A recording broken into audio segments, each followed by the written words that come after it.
گزشتہ یہ چیز بہت زیادہ کارگری میں سامنے آئی تھی کہ شہر کے حضرات اکرام میں ہمدردی میں جماعت کا کھانا شہر سے پکا کر لے کر جاتے تھے. یہ کئی ضلعوں میں آئی تھی بات. یہ چیز کو رواج نہ دیں. مولانا رحمۃ اللہ علیہ کے بیان میں ایک جگہ یہ لکھا کہ بہترین جماعت وہ ہے جو اپنا کھانا بنا کر خود کھائے, اور اس میں ہماری سادگی بھی ہے. ہمارا کام میں شور بھی نہیں ہے, شو بھی نہیں ہے, تو ہم بھی محفوظ رہیں گے, ہمارا کام بھی محفوظ رہے گا.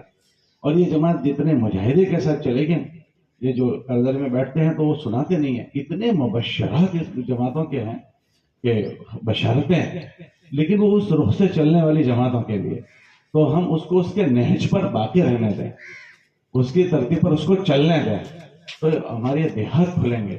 مالیہ صاحب کا ملفوظ ہے کہ قسم و پرس لوگوں کو اپنی محنت کا میدان بناؤ, ان میں تمہیں اللہ ملے گا. ہم لوگ ایک جگہ ایک ضلع میں تھے, ایک ساتھی آ گئے ایک دوسرے ضلع کے. میں نے ان سے پوچھا کہاں جا رہے ہو تم؟ یہاں کہ وہ ایک کام ہے. کس کام ہے؟ فلاں ایک جماعت چل رہی ہے, مجھ سے ملنا ہے. میں نے کہا کیوں, خیریت؟ کہ میری آج اللہ کے نبی علیہ السلام سے زیارت ہوئی, کہ اس جماعت کو جا کر میرا سلام پہنچا دو. عجیب و غریب مبشر ہے. ایک ضلع میں ہم لوگ کارگزاری میں بیٹھے تھے, فارغ ہو گئے تو واپس جا رہے تھے, ایک ساتھی ساتھ میں آ گئے. خیر خیریت سنانے کے بعد کہنے لگے کہ میں نے عجیب و غریب خواب دیکھا. کیا بات ہوئی؟ کہ جی ہم لوگ جماعت تھی ہماری خود کی, ایک مسجد میں ٹھہرے تو ہم کو نکال دیا. تو ہم لوگ رمضان کا مہینہ کسی موقع پر تھا, تو ہم لوگ شہر کے باہر جا کر ایک بستی وہاں ٹھہر گئے. تو جس کا مکان تھا اس نے شہری کے وقت میں کین لٹکائی اور ہمیں کچھ کھانا دیا, اور ہم صبح اپنی جگہ سے چلنا شروع ہو گئے.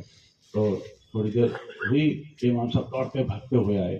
ہم سمجھے پتہ نہیں کیا مصیبت آ گئی. اس نے تو مسجد سے نکالا ہے ہم کو. تو اس نے کہا بھائی رکو رکو, ہم تیز بھاگ رہے تھے بھائی مصیبت نہ آ جائے. تو اس نے کہا بھائی رکو اللہ کے لیے. ہم رک گئے. تو آ کر معافی مانگ رہے کہ اللہ کے لیے مجھے معاف کر دو. بھائی کیا بات ہو گئی؟ ابھی تو تم نے ہم کو بھگایا ہے اور معافی مانگنا ہے, کہ پہلے معاف کر دو. پھر اس کے بعد اس نے کہا کہ تم رات جہاں ٹھہرے تھے وہ میرا مکان ہے, اور جس نے آپ کو کھانا کھلایا وہ میری گھر والی ہے. تو وہ جب صبح سوئی تھی تو اس کے حضور کے خواب میں زیارت ہوئی, اور یہ فرمایا کہ تو نے میری جماعت کا اکرام کیا ہے, میں تجھے قیامت کے دن تجھے تیرا بدلہ دوں گا, اور خوش ہوں. تو میں نے کہا میرے شوہر کو بھی اللہ کے نبی علیہ السلام, تو اس نے تو میری جماعت کے ساتھ یہ کیا یہ کیا یہ کیا. میں معافی مانگنے آیا تھا.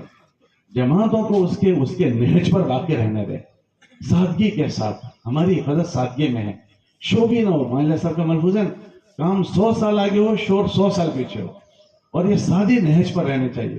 گاڑیاں آ رہی ہے, گاڑیاں جا رہی ہے, ٹفن جا رہے ہیں, ٹفن آ رہے ہیں, اس کو مجاہدے کے ساتھ چلنے دیں. ہم اس کی حفاظت بھی اس میں ہے, اس کی برکتیں بھی اس میں ہیں.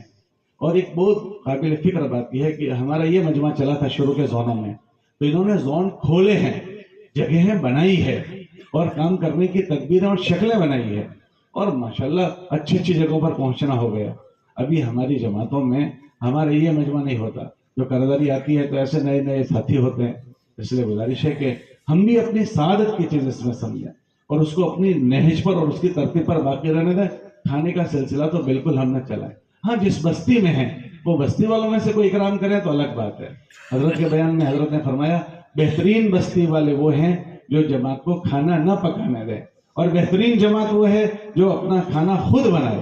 اس لیے گزارش ہے کہ یہ جو چیزیں پیش آتی ہے اس کو ہم بڑھائیں نہیں, اس کو اس کے اچھے صحیح رخ پر باقی رکھنے کی ضرور فکر کریں.